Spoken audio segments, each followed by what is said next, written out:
And good afternoon, everyone. I'm Kira Phillips here in Washington. We are coming on the air with major news in the special counsel's investigation into former President Trump. Special counsel Jack Smith has filed a superseding indictment against former President Trump in the federal election subversion case.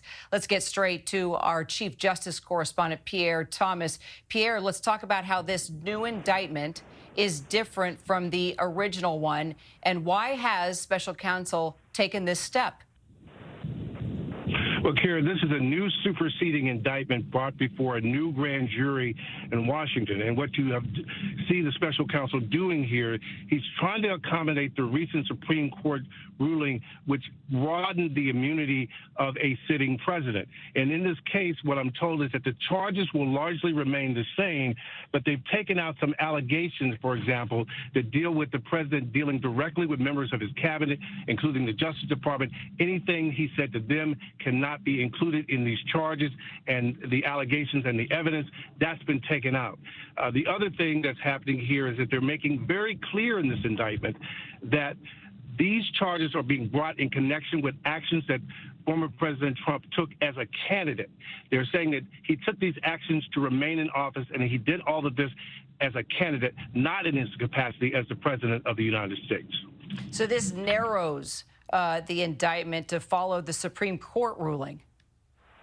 Absolutely. That is the focus. I was just briefed by some sources who were involved with the case, and they're saying this is to accommodate the Supreme Court ruling. They imply and go by the guidelines that set forth by the Supreme Court. This view on this, and this will be litigated as well, but this superseding indictment is to accommodate the recent Supreme Court ruling.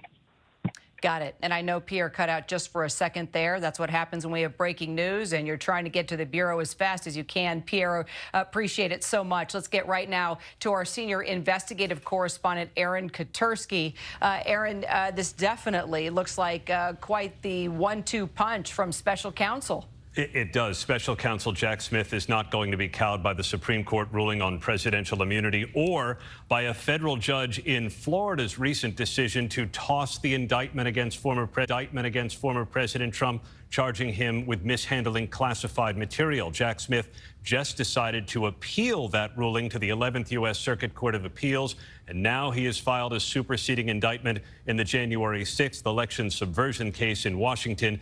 Former President Trump remains charged with conspiracy to defraud the United States, and over more than 36 pages, this new indictment says the purpose of that conspiracy, as alleged, was to overturn the legitimate results of the 2020 election by using knowingly false claims of election fraud. It goes on to allege the same things that Trump was charged with doing as before, although, as Pierre notes, things he did as a private citizen, as a candidate, not as a sitting president of the United States. Jack Smith making it clear he's going to continue to try and go after former President Trump for past alleged misdeeds, even as Trump seeks the White House again, Kira.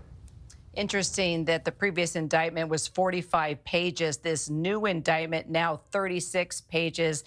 Aaron, what recourse does former President Trump have now? Well, he is going to undoubtedly have to return to federal court to be arraigned on the superseding indictment. In all likelihood, he would plead not guilty, and then he can continue his efforts to have this indictment either dismissed or delayed, as he has previously. We don't know yet what the former president's specific legal strategy is going to be, but expect him to fight tooth and nail, as he has against every criminal prosecution that he's faced, Kira. All right.